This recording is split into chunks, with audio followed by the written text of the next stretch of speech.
ಬಂದು ತೊಂದರೆ ಕೊಡಬೇಡಿ ಅಲ್ವಾ. ಅದಕ್ಕೆ ಸರ್ಫೇಸಿ ಆ್ಯಕ್ಟ್ಗಳನ್ನ ಜಾರಿ ಮಾಡಬೇಡಿ. ಮತ್ತು ನಿಮ್ಮ ಕಡೆ ಇದು ಏನು ಕಮರ್ಷಿಯಲ್ ಇವತ್ತವಲ್ಲ ಯಾವ ಫೈನಾನ್ಸ್ಗಳು, ಆ ಫೈನಾನ್ಸ್ನ ಒಂಚೂರು ಹತೋಟಿಗಿಡಿ. ಸಿಕ್ಕಾಪಟ್ಟೆ ಫೈನಾನ್ಸ್ಗಳು ಇವತ್ತು ಹಾಳು ಮಾಡ್ತಾವ್ರೆ, ನ್ಯಾಣ ಹಾಕತ್ತಾರೆ, ಇದೆಲ್ಲ ಆಗುತ್ತೆ. ಅದೊಂಚೂರು ಹತೋಟಿಗಿಡಿ. ಇದು ಒಂಚೂರು ಅವೆಲ್ಲ ವ್ಯವಸ್ಥೆ ಮಾಡಿ.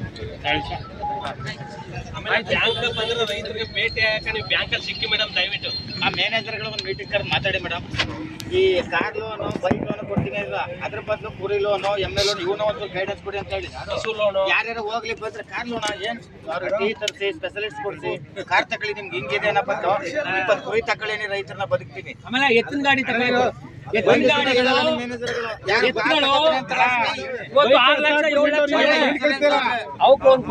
ಆಮೇಲೆ ನಾಟಿ ಹಸುಗಳು ನೋಡಿ, ಬೇರೆಯವ್ರು ಇಲ್ಲಿ ಅವ್ರೆ ನಾಟಿ ಹಸು ಇವತ್ತು ಲಕ್ಷಾಂತರ ರೂಪಾಯಿ ಬೆಲೆ ಬೆಳೆಸುತ್ತೆ.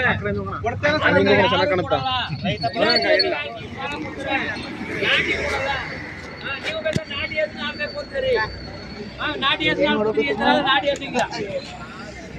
ಎಲ್ಲ ಇಲಾಚಿ ಹಸುಗಳು, ಆ ಇಲಾಚಿ ಹಸು ಗೊತ್ತು ನಮ್ಗೆ ಏನಾಗಲ್ಲ.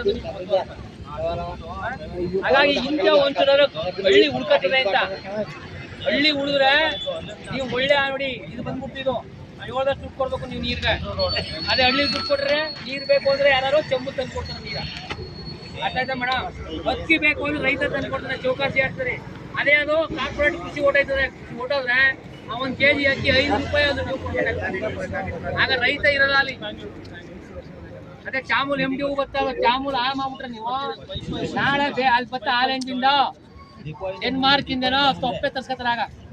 ನೀವು ಚಾಮೂಲ್ಗಳನ್ನೆಲ್ಲ ಈ ತರ ಕೋಆಪರೇಟಿವ್ನೆಲ್ಲ ಹಾಳು ಮಾಡಿದ್ರೆ ಡೆನ್ಮಾರ್ಕ್ ಇಂದ ಹಾಲು ತರ್ಸ್ಕೋಬೇಕಾಯ್ತ ನೀವು. ಹಂದಿ ಹಾಲು ಇನ್ನೆಂತ ಅಲ್ಲಿ ನೋಡಿ, ನನಗೆ ಗೊತ್ತಿಲ್ಲ ಅಮೇರಿಕಾದಲ್ಲಿ ಹಾಲು ಬೂಸ ಸಿಕ್ಕಾಪಟ್ಟೆ ವಾಸನೆ ಅಂತ ನೋಡಕ್ಕೆ ಆಗಲ್ವಂತ ವಾಸನೆ ಅಲ್ಲಿರೋ ಒಂದ ನನಗೆ ಗೊತ್ತಿಲ್ಲ. ಏನು ಅಮೃತ ಕಣಗಲ್ಲ ಹಾಲು, ಅಲ್ಲಿ ಮೊಕ್ಕದ ಗಂಡಿಗೆ ತರಕ್ ಆಗಲ್ವಂತ ಹಾಲ ಅಂತ ಅಲ್ಲ. ಅವ್ರಲ್ಲ ಹಂದಿಗಿಂದಿ ತಿಂತಾರಲ್ಲ, ಅದರಿಂದ ಅವ್ರು ಅಡ್ಜಸ್ಟ್ ಆಗ್ತಾರೆ. ನಮ್ಗೆ ಆ ಥರ ಆಗಲ್ಲ, ಅದು ಬರೋದು ಬೇಡ. ಕೋಆಪರೇಟಿವ್ ಉಳ್ಕೊಳ್ಳಿ. ಈ ಥರ ಎಲ್ಲ ನೀವು ಕೋಆಪರೇಟಿವ್ಗಳನ್ನ ಹಾಳು ಮಾಡ್ಬಿಟ್ರೆ ಏನು ಮಾಡೋಕ್ಕಾಗಲ್ಲ. ನಾಳೆ ನಿಮ್ಮ ಮಕ್ಳಿಗೆ ಕೆಲಸ ಸಿಗುತ್ತೆ ಅಂತಲ್ಲ.